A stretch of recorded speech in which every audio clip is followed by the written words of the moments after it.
Hello மக்களே, welcome to the channel ஊன் விருந்து. இன்றைக்கி நம்ம ஒரு ஏன்ஷியண்டான ரெசிபி தான் பார்க்க போகிறோம். மட்டன் உப்பு கறி. அந்த காலத்தில் வந்து மட்டன் இப்படி தான் வச்சு சாப்பிடுவாங்க. ரொம்ப ரொம்ப சிம்பிளான ஒரு ரெசிபி. எப்படி பண்ணலாம் அப்படின்னு பார்க்கலாமாங்க. ஒரு கடாயில் நல்லா எண்ணெய், கடலெண்ணெயோ நல்லெண்ணெயோ எடுத்துகிட்டு அதில் வந்து கடுகு வந்து போட்டுக்கோங்க. கடுகு நல்லா பொரிஞ்சதுக்கப்புறம் நம்ம வந்து தேவையான இன்க்ரீடியன்ஸை ஆட் பண்ண போகிறோம். இதுக்கு தேவையான இன்க்ரீடியன்ஸே மொத்தம் 3-4 தான். வரமிளகா, ஜிஞ்சர் கார்லிக் பேஸ்ட்டு, மட்டன், கருவேப்பிலை, அவ்வளோதான். இப்போ கடுகு நல்லா பொரிஞ்ச உடனே ஜிஞ்சர் கார்லிக் பேஸ்ட் ஒரு 50 கிராம் வந்து நீங்கள் ஆட் பண்ணி அது நல்லா அந்த கலர் மாறுற அளவுக்கு வந்து ஸ்டிர் பண்ணி விட்டுட்டே இருங்க. இப்போ அந்த கலர்லாம் நல்லா கோல்டன் கலர், ப்ரௌன் கலரில் வந்து மாறிடுச்சு பாருங்கள். ஸோ இந்த ஸ்டேஜில் வந்து நம்ம கருவேப்பிலை வந்து கொஞ்சம் ஆட் பண்ணிக்கலாம். ஒரு கை அளவுக்கு கருவேப்பிலை ஆட் பண்ணிக்கோங்க.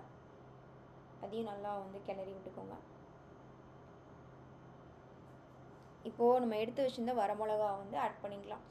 வரமிளகா வந்து அரை கிலோவுக்கு நான் 1 கிலோவுக்கு வந்து ஒரு 15 வரமிளகா, 12லேருந்து 15 வரமிளகா நீங்கள் ஆட் பண்ணிக்கலாம்.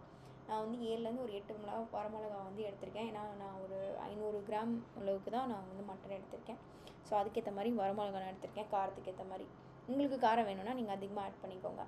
ஸோ இப்போ நான் அந்த மட்டனையும் சேர்த்து அந்த எண்ணெயில் வந்து வதக்குறேன். சவுரொட்டி நான் ஆட் பண்ணியிருக்கேன். நான் சவுரொட்டி உங்களுக்கு வேணும்னா எடுத்துக்கோங்க, இல்லைனா விட்டுருங்க. இந்த ஸ்டேஜில் உப்பும் எடுத்துக்கோங்க. மட்டன் உப்பு கறிக்கு வந்து நல்லா நெஞ்செலும்பு கறியாக வாங்கி சமைச்சிங்கன்னா அது ஒரு நல்லா டேஸ்ட் வந்து டிஃப்ரெண்ட் கொடுக்கும். ஸோ நல்லா வந்து எண்ணெயெல்லாம் பிரிஞ்சு வர வரைக்கும் இருக்கட்டும். இந்த ஸ்டேஜில் நம்ம மூடி வச்சுக்கலாம். இப்போ பார்த்திங்கன்னா எண்ணெய்லாம் நல்லா வந்து பிரிஞ்சு வர அளவுக்கு இருக்குது. ஸோ நல்லா வந்து மிக்ஸ் ஆகட்டும் கொஞ்சம். ஏன்னா மட்டன் வேகிறதுக்கு கொஞ்சம் டைம் ஆகும். ஸோ இந்த ஸ்டேஜில் நம்ம வந்து மஞ்சள் ஆட் பண்ணிக்கலாம். முதல்ல மஞ்சள் ஆட் பண்ணோம் அப்படின்னா அதோட ஃப்ளேவர் லைட்டாக சேஞ்ச் ஆகும். ஸோ அதனால தான் தண்ணியெல்லாம் லைட்டாக பிரிஞ்சு வந்ததுக்கப்புறம் நம்ம மட்டனில் மஞ்சள் ஆட் பண்ணுறோம். ஸோ இப்போது தேவையான அளவுக்கு தண்ணி ஊற்றிக்கோங்க. மட்டன் வேகிற அளவுக்கு வந்து ஒரு 2 கப் தண்ணி வந்து ஊற்றிக்கோங்க. ஏன்னா நம்ம வந்து ரொம்ப தண்ணியாக வைக்க போகிறதில்ல, கொஞ்சம் ட்ரையாக வைக்க போகிறனால அதுக்கேற்ற மாதிரி நீங்கள் தண்ணி ஊற்றிக்கோங்க. ஸோ நல்லா மூடி வச்சுருங்க.